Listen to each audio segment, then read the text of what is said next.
Bonsoir, des bus de substitution, cela concerne chaque jour des milliers de personnes et c'est Valérie Pécresse qui, tout comme Jean-Paul Huchon, le souhaiterait fortement. À la suite du président du Conseil régional d'Île-de-France, la chef de l'opposition au Conseil francilien a réagi à la suite de l'annonce de la SNCF. Annonce selon laquelle la reconstruction d'un poste d'aiguillage des Ardoines prendra au moins 2 ans et demi. Des milliers d'usagers essonniens de la ligne C du RER sont donc impactés directement. Et Valérie Pécresse réclame des bus de rabattement, si l'on peut dire, sur d'autres gares aux heures d'affluence, ainsi qu'une indemnisation des voyageurs.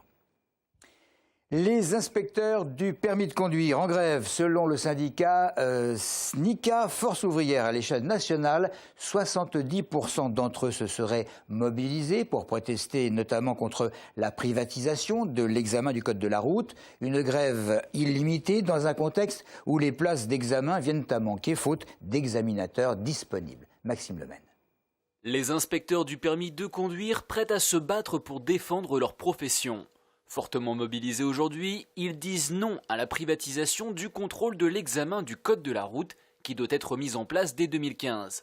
Autre objet de mécontentement, les tâches qui leur sont assignées. Depuis plusieurs années, toute leur activité a été recentrée vers l'examen du permis B. Conséquence, plus de temps pour contrôler les rattrapages de points, par exemple. C'est-à-dire qu'en fait, l'État ne fait plus son rôle de contrôleur. Et aujourd'hui, vous avez par exemple des personnes qui ont perdu des points et qui sont censées faire des stages de 2 jours. Ces stages coûtent à peu près 250 €. Et malheureusement, ces personnes ne vont même pas au stage et récupèrent leurs 4 points. Donc il n'y a aucune action de sécurité routière et les inspecteurs qui normalement devraient contrôler ces stages n'ont pas le temps de les contrôler parce qu'ils sont uniquement recentrés sur les examens de la catégorie B. Les inspecteurs réclament également plus de personnel pour assurer correctement l'ensemble de leur mission. La grève entamée est illimitée, elle sera reconduite tant que des négociations n'auront pas été ouvertes.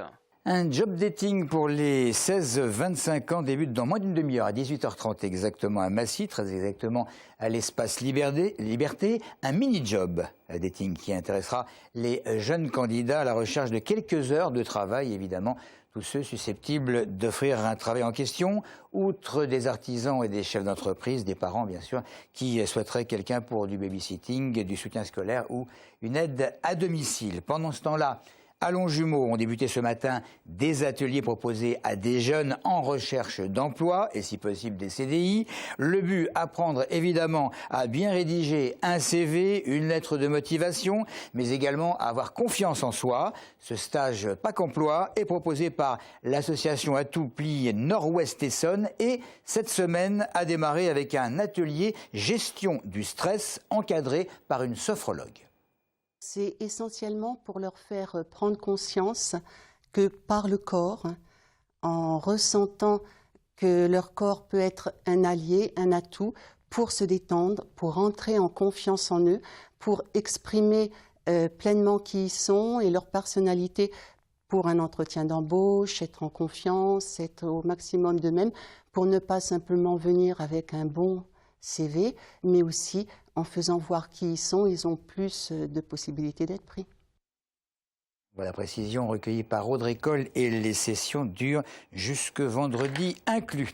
Le décès de l'homme de 35 ans qui, dans la nuit de jeudi à vendredi, avait été violemment agressé à Grigny. Un groupe de personnes l'avait déposé aux urgences de l'hôpital francilien, sud-francilien, avant de s'éclipser. Au début du mois, dans ce même quartier de la Grande Borne, un jeune homme de 19 ans, cette fois, avait également été sérieusement blessé au cours d'un passage à tabac terrible dont on recherche évidemment également les auteurs.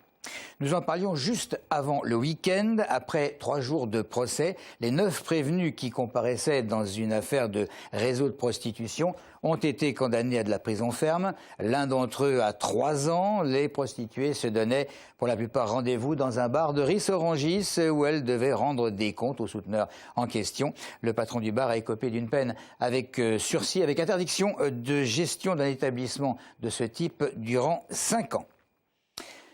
Ça se passait comme prévu samedi soir. L'élection de Miss Île-de-France a évidemment attiré beaucoup de monde au théâtre de l'Agora. C'est une Parisienne qui a gagné son passeport pour la finale de décembre, Margot Savary, que l'on voit là évoluer juste avant le grand défilé électif qui va fêter dans un mois et ses 23 ans. Déjà détentrice d'une licence en droit et sciences politiques et d'un master en droit international. La jeune fille assure un master 2 langue étrangère à la Sorbonne, bien sûr. Giuseppe Baggio n'était pas très loin du podium et, juste avant l'élection, il lui avait tendu un micro. Qu'est-ce que le concept de beauté pour vous?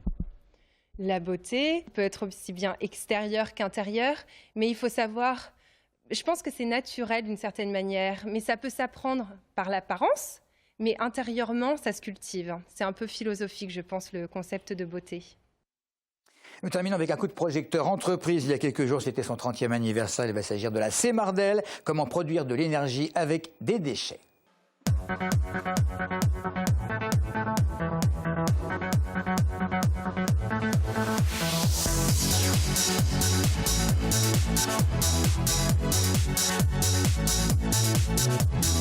Cet immense tas de confettis pourrait bien être le nouvel or noir du 21e siècle.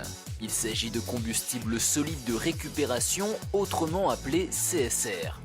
Il est produit à Vers-le-Grand par Semardel à partir de DAE, des déchets d'activité économique. Collectés principalement auprès d'entreprises de l'Essonne, ces déchets sont triés puis transformés. Selon la direction de Semardel, le pouvoir calorifique du CSR serait aussi important que le fioul ou le gaz. Il représente ainsi une véritable alternative énergétique pour les entreprises ou les collectivités qui souhaiteraient l'utiliser. On peut tout utiliser à partir du moment où on l'a fabriqué. On peut effectivement, en y mettant des process complémentaires, fabriquer de l'électricité, fabriquer de la vapeur, fabriquer de l'eau surchauffée. Et tout ça, ça peut se renvoyer dans les réseaux de chaleur, permettant donc un fonctionnement plus environnemental et plus adapté aux conditions du moment que ne le sont le gaz ou le fioul. Le CSR est déjà très utilisé en Allemagne où la mise en décharge n'existe plus depuis quelques années. En France, le marché est en devenir selon la direction de Semardel.